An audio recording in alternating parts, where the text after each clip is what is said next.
Ikaze nanone mu kiganiro RSOP Talk Show, ikiganiro mugezweho nanjye Ange Gaga. Uyu munsi rero ndi kumwe na Professor Dr Ngoga Eugene, akaba ari inararibonye mu kuvura abagore babuze urubyaro ndetse n'abifuza kubona urubyaro, akabafasha kurubona.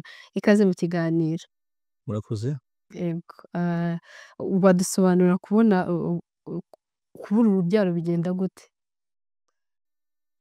Mbere na mbere kugira ngo umenye ko urubyaro rwabuze, tugomba kwibaza se bigenda gute kugira ngo ruboneke.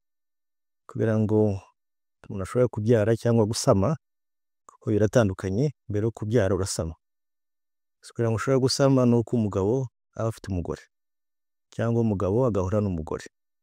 So akenshi iyo intanga zabo zihuye nibwo urubyaro ruboneka, cyangwa se umugore agasama. Hari igihe rero usanga ari mu bibazo, abantu barabana, ariko rero ugasanga hadashoboye gusama. Ibi rero biba bikeneye ko umuntu asuzuma akamenya impamvu yabyo. Wadusobanurira se ni igiki kibitera kugira ngo umuntu abure urwo rubyaro? Icyo nabanza kuvuga ni uko kugira ngo dutekereze ko hari ikibazo, icya mbere twifuza kumenya ni ukumenya se uyu mugabo n'umugore bamaze igihe kingana iki babana. Akenshi dufata umwaka. Iyo bamaze umwaka babana kandi banahura neza, tuvuge wenda 3 mu cyumweru, aho ngaho turavuga ngo amahirwe yo gusama arahari. Iyo bitabonetse rero tugomba gushakisha impamvu. Impamvu zishobora guturuka ku mugore cyangwa zigaturuka no ku mugabo. Umugore rero ikintu cya mbere tumubaza ni ukumubaza se ubona imihango buri kwezi. Iyo umaze kubona imihango ni ikimenyetso cyiza yuko icyo twita ovulation gishobora kuba kibona, cyane cyane iyo akiri na mutoya. Ikindi cya kabiri, iyo tumaze kumenya ko imihango iboneka, hakunze kuba ikibazo n'imiyoboro ntanga. So ni ukuvuga ngo umudamu aba afite icyo bita trompe cyangwa se imiyoboro ntanga, igenda ikagera kuri icyo bita overe. Overe nizo zitanga amagi iyo umuntu agiye muri ovulation. So iyo ahuye n'umugabo we igihe cyiza, igihe cy'uburumbuke, so icyo gihe intanga z'umugabo ziragenda zikazanyura muri trompe izo ngizo mvuze, zikazahura n'igi aho ritari ritegereje. Kenshi na kenshi, cyane cyane n'iwacu aha ngaha dusanga trompe cyangwa se imiyoboro ntanga niyo ifite ibibazo. Dukunze kugira ama infection, ugasanga zarazibye, noneho izo ntanga z'umugabo ntabwo zishobora kunyuramo. Icyo ni icya mbere. Icya kabiri, hari igihe ushobora gusanga umudamu nawe afite ibibazo byo kutabona imihango neza. Hari abadamu bakubwira ngo ngewe ashobora kumara amezi 3 cyangwa 4 ntabona imihango. So iyo utabonye imihango rero harimo ikibazo yuko ovulation nayo itaboneka. Iyo ovulation itaboneka rero ni ukuvuga ko igi ntabwo risohoka. So nubwo wahura n'umugabo wawe kandi ufite imiyoboro ntanga imeze neza, hari risike yuko gusama bidakunda. So abo nabo tujya tubabona. Ikindi cya gatatu, abadamu rero ko bagenda bakura nako amagi yabo agenda agabanuka. Cyane cyane iyo umaze gushaka wenda ukuzemo gakeya, amahirwe yo gusama nayo aragenda agabanuka. Cyangwa ushobora no gusama inda ikavamo, iyo n'ibindi. Ariko iyo ukiri mutoya amahirwe ni menshi. Uko ugenda uzamuka mu myaka, cyane cyane kuva ku myaka 40 no kuzamuka, amagi nayo usanga yabaye makeya cyane. Aho rero nawe bishobora gutera umuntu kudasama. Ikindi tureba n'umugabo, umugabo nawe afite intanga, ariko hari igihe usanga nawe afite ikibazo. Hari aho usanga bafite 0, nta ntanga na busa zirimo. Wenda afite ibibazo biri icyo bita genetique, ko ari uko bavutse. Hari aho usanga afite intanga nkeya cyangwa zitihuta, ushobora kuba bituruka n'uko abayeho, kunywa inzoga cyane, itabi n'ibindi bishobora kubitera. So iyo tumaze gusuzuma impamvu zombi tugasanga byose ari bizima, hari n'igihe tuvuga ngo icyabiteye cyangwa kibitera ntikigaragara. So abo nabo tujya tubabona, ushobora kumara umwaka, imyaka ibiri nta gusama biriho, ugasanga examen zose wakoze nta kintu wabonye kibi cyangwa se kitameze neza, so tubyita ko hari icyo bita unknown cause mu cyongereza. Abo ngabo usanga akenshi ari nk'10%, so nabo baba bakeneye ubufasha kugira ngo bashobore gusama. So akenshi n'ibyo bibazo dukunze kubona mu bantu baza kwivuza iyo bashatse cyangwa se bafite ikibazo cyo gusama. Umurebye cyangwa ugereranyije ubona ari ibihe bibazo abantu babagana babuze urubyaro baza baje gushaka ubufasha, ni ibihe bibazo akenshi bakunda kuza bafite? Navuga ko hari ibibazo nka bitatu. Icya mbere kigaragara ni ikibazo cy'amatrompe y'imiyoboro ntanga. Akenshi usanga hari ibyo bifite ibibazo zarazibye kubera infections abadamu bagiye bagira, cyane cyane ko n'izo infection ziza bucece, si ukuvuga ko ugomba kurwara ukagira umuriro ukajya mu bitaro, ushobora no kugira iyo infection ntubimenye, buhoro buhoro bikagenda bifata n'ayo matrompe. Ikindi cya kabiri twavuga ko ari ba bandi batabona imihango neza, usanga bitinda cyane cyane kubera za hormone wenda zitameze neza. Icya gatatu ni ikibazo cy'abagabo, nacyo kirahari, bafite intanga zidakomeye cyangwa zidahagije cyangwa zitihuta. So navuga ko ari ibintu bitatu cyangwa se ibice bitatu tujya tubona kenshi iyo baje kutureba. Noneho tubwire uko gufasha abagore babuze urubyaro bihagaze. So uko bihagaze rero, icyangombwa cyangwa cya mbere na mbere dukora ni ukubanza umuntu agasuzuma kugira ngo amenye n'ikibazo uko kimeze. Hari abo rero usanga ari ibintu byoroshye, ushobora kumuha imiti ibintu bigasubira ku murongo, imihango ikaboneka agasaba. Hari abo usuzuma ugasanga we n'intanga z'umugabo ntabwo zihuta cyane cyangwa ni nkeya, wamuha imiti cyangwa ukamugira inama uko agomba kwitwara, bikagenda neza bikazamuka agatwita. Hari n'abandi rero usanga bafite iyo miyoboro ntanga yarazibye, aho rero hakunze kuba ikibazo. Hari abo ushobora kubaga bigakunda ariko ni bake cyane, ariko akenshi usanga zarangiritse cyane. Aho rero niho hazamo ya gahunda yo guhuza intanga, kuko nayo dusigaye tuyifite turayikoresha. So iyo bigeze aho ngaho turamugira inama tukavuga igisigaye rero nta kindi no kuzakoresha icyo bita IVF, in vitro fertilizations, ni uburyo bwo guhuza intanga.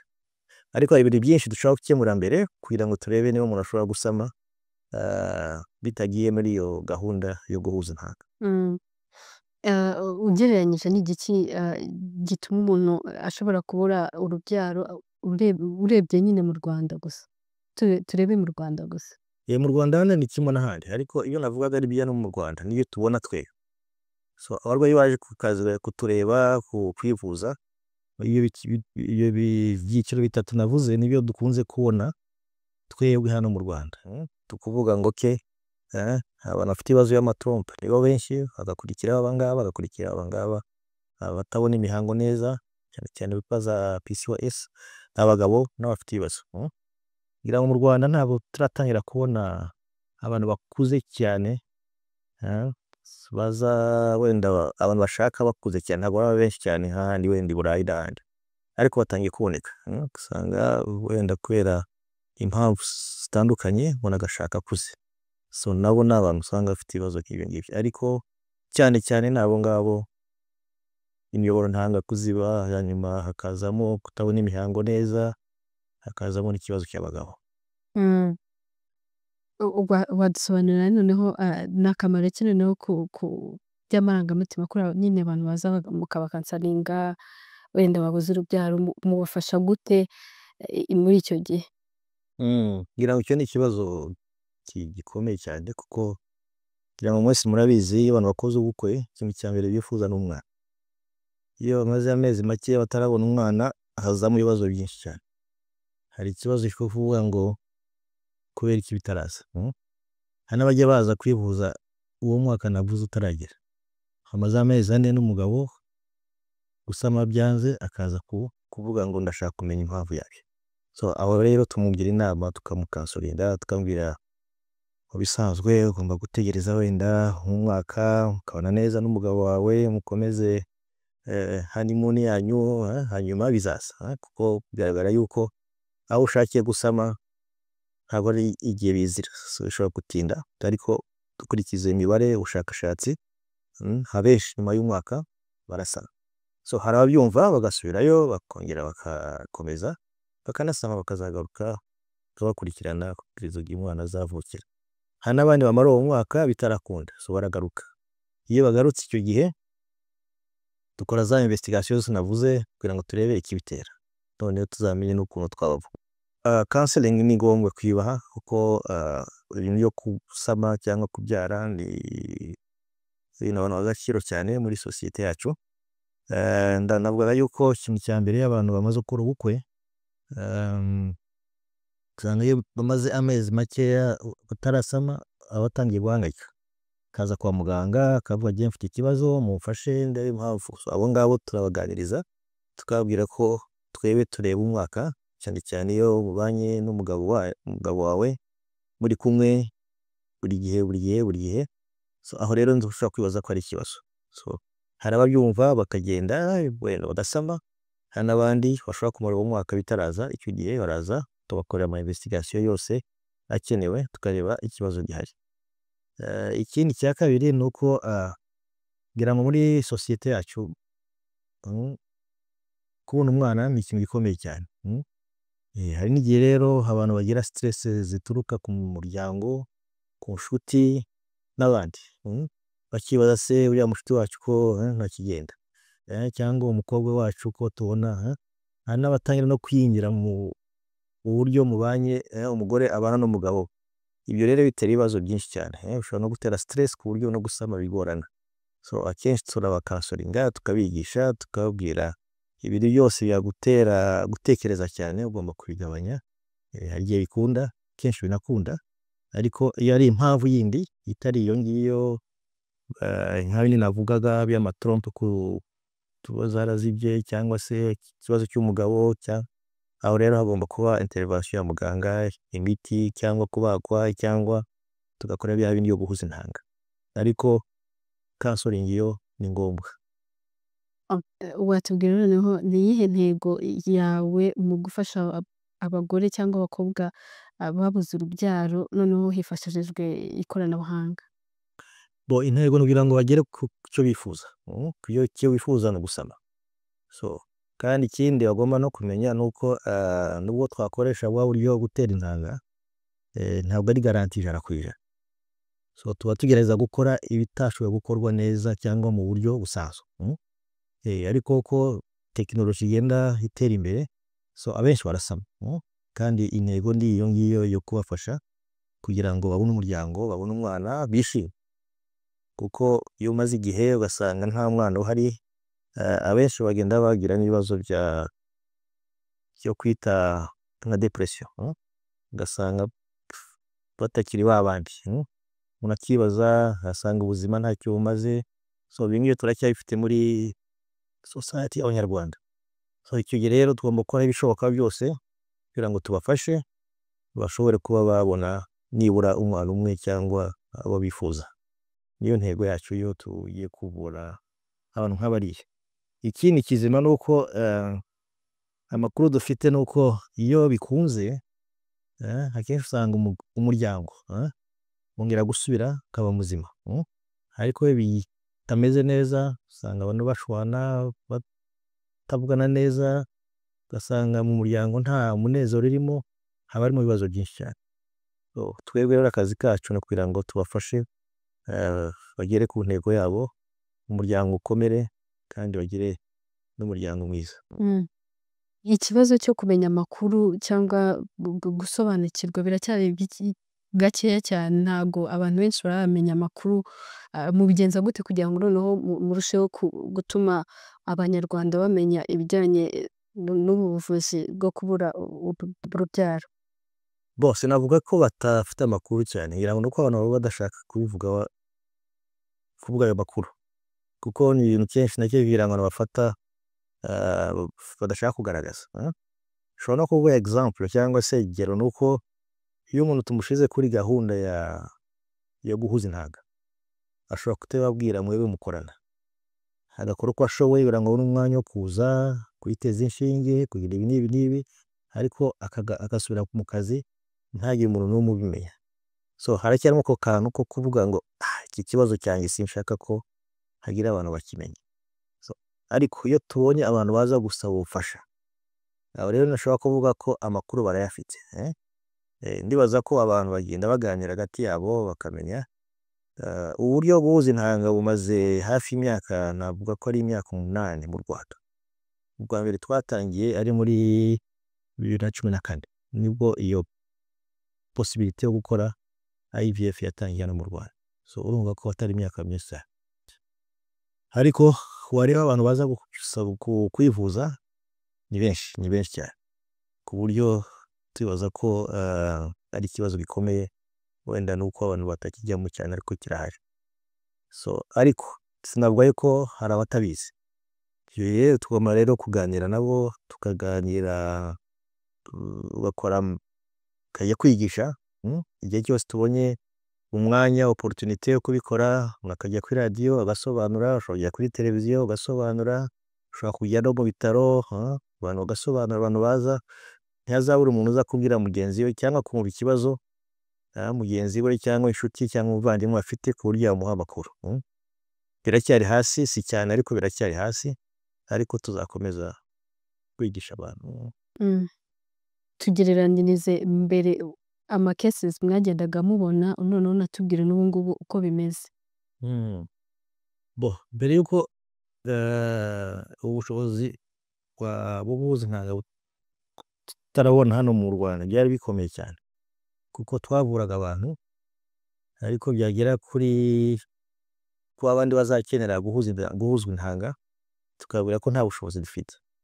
So icyo gihe ababishoboye bajyaga hanze mu Buhinde, i Burayi n'ahandi. Abo ni bake cyane kuko n'ubundi ni ibintu bihenze, wakwitaho n'amatike n'icyo ugasanga bihenze cyane. So icyo gihe rero abantu bagumaga aho ngaho, sinzi ku icyo uko babigenzaga. So ariko rero kuva icyo gihe 2014 dutangiye, twagiye dufasha abantu benshi cyane, ko barazaga bakaza bake bake, ariko ubu ngubu bariyongera. Nk'ubu mu bitaro nkoreramo bya Gisirikare Kanombe, tubona abarwayi benshi cyane bafite icyo kibazo, benshi cyane. So icyo gihe rero turabafasha mu buryo bushoboka, ariko umubare wariyongereye cyane. Ariko ikishimishije ni uko ubu bushobozi nabo burahari. Ubanza kureba impamvu, bimwe bikavurwa n'imiti, ibindi wenda bakora operation ukabaga bigakunda, ariko iyo bibaye ngombwa yuko bijya no kuri iyo gahunda, nayo ubushobozi turabufite. Tugenda tubona n'abantu bava no hanze bakaza hano. Nkise nibaza ku muntu ufite mituweli nawe ashobora kubagana mukamufasha. Usibye mituweli n'izindi assurance ntizibafasha. Iki kiracyari ikibazo kindi gikomeye cyane. Ariko mbere yo kugera kuri icyo bita etape ya IVF, hari ibintu byinshi bikorwa. Nizo consultation navugaga, umuntu akaza bwa mbere, umugore n'umugabo tukicara tukamutega amatwi, bakadusobanurira, tukaza kureba se ikibazo ni ikihe, bagakora ibizamini, ibintu byose. Ibyo byose assurance zose na mituweli barabafasha. Ikibazo kiza iyo uvuze ngo noneho wowe cyangwa mwembi ukeneye kuzakorerwa IVF, guhuza intanga. Aho rero assurance ntabwo zizamo, barabyemera cyane kubafasha. Ariko nibaza ko turi mu nzira nziza, yabona ejo bundi hari abantu ba RSSB baje turaganira, bashaka kureba ukuntu bafasha abantu bafite ibibazo nk'ibi ngibyo. So ndibaza ko mu minsi iri imbere cyangwa mu mezi ari imbere ni ibintu bishoboka, bazareba uko bagiye bafasha abarwayi bamwe nabo bafite ibibazo nk'ibyo. Ariko kugeza ubu ngubu iyo bigiye muri IVF nta bufasha batanga. Abantu bashaka inshuti, abavandimwe, ubushobozi bafite bakaza bakishyura. Tugana ku musozo, ni gute noneho RSOG ifashamo abantu babuze urubyaro? So RSOG ko navuga, RSOG ngira ngo ni umuryango w'abaganga bize ibyo kuvura abagore, niwo duhuriye, nanjye ndi umwe muri bo. Akenshi turahura tugakora inama, tugakora za gahunda zo kwigisha. Ntabwo ari ibingibi gusa, hari ibindi byinshi bitandukanye twigisha abantu. So mu kimwe RSOG ikora ni n'ubukangurambaga kugira ngo ushobora kubwira abantu ukuntu bagomba kwitwara, ukuntu bagomba kwirinda kugira ngo wenda atazahura n'ibibazo bimubuza gusama. Ikindi cya kabiri ni kureba hagati yacu nk'abaganga ariko tunarebye n'ahandi uko ibintu bikorwa kugira ngo serivisi tuyinoze, so tumenye ukuntu twavura abantu ku buryo twabaha amahirwe menshi yo kugira ngo bashobore kubona urubyaro. Wenda tuzanatekereza kureba ukuntu twabavugira muri za assurance, tukabereka yuko iki kibazo si ubushake. Hari igihe abantu babyitiranya no kuvuga ngo kujya muri ibyo ngibyo ni umuntu ufite amafaranga ugomba kujyayo, mbese hari igihe babyitiranya na chirurgie esthétique, ntabwo ari byo. Iki ni ikibazo gikomeye cyane, kenshi aba ari impamvu yabyo ni uburwayi. Nta kuntu rero wavura malariya n'ibindi ntukomeze kuvura n'abandi bafite ibibazo nk'iyo ngibyo.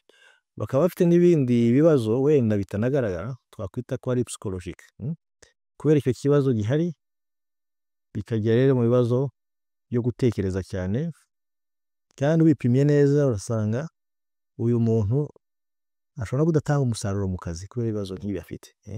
Ibyo rero kuri jyewe ni uburwayi bukomeye cyane tugomba kwitabwaho.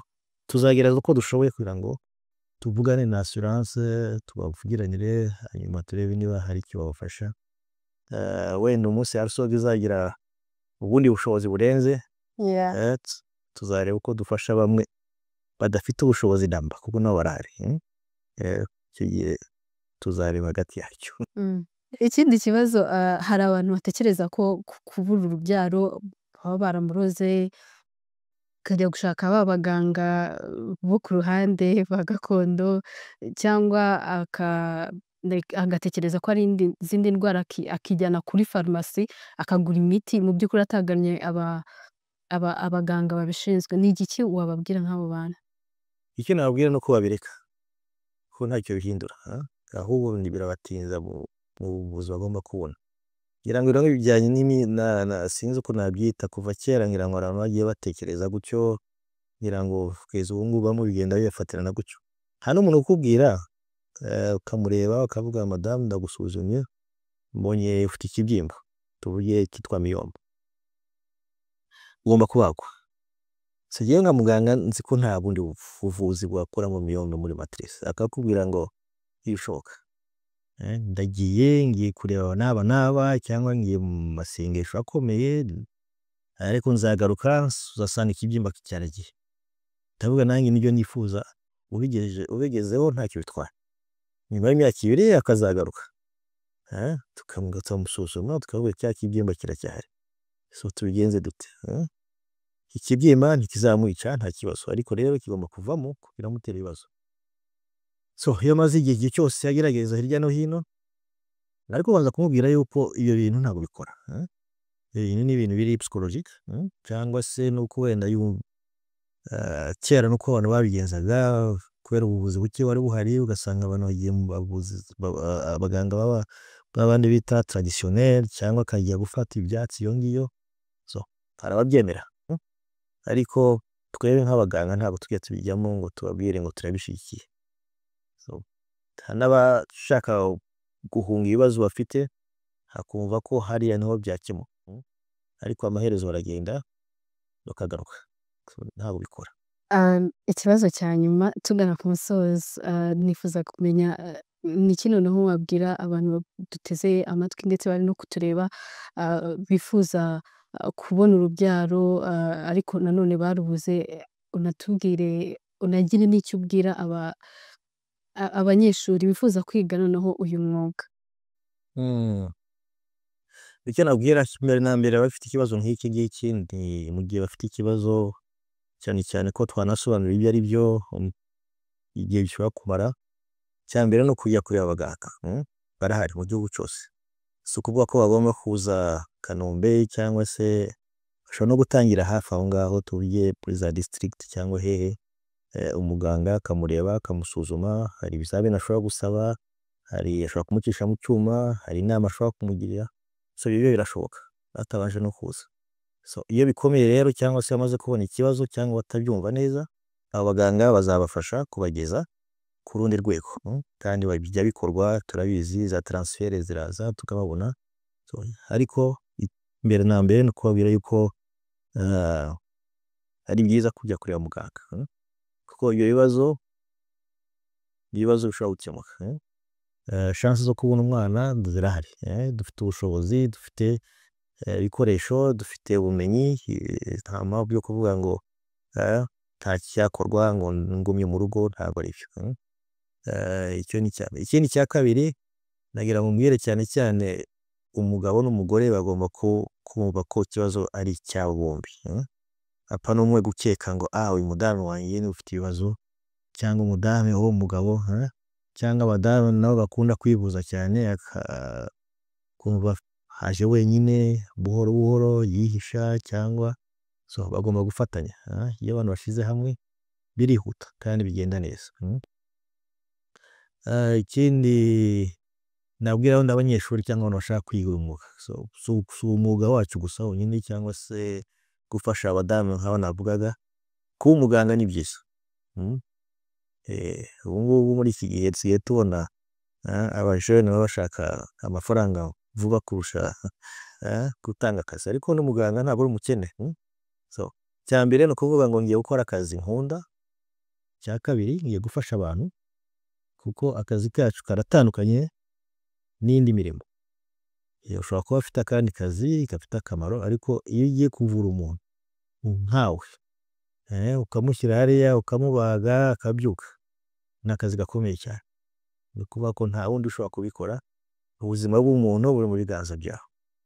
Icyo gihe rero aba bana cyangwa abashaka kwiga ni karibu, ntabwo biteye ubwoba, ni ibintu bishoboka, cyane cyane ko muri iki gihe hari n'ibintu byateye imbere cyane kurusha kera.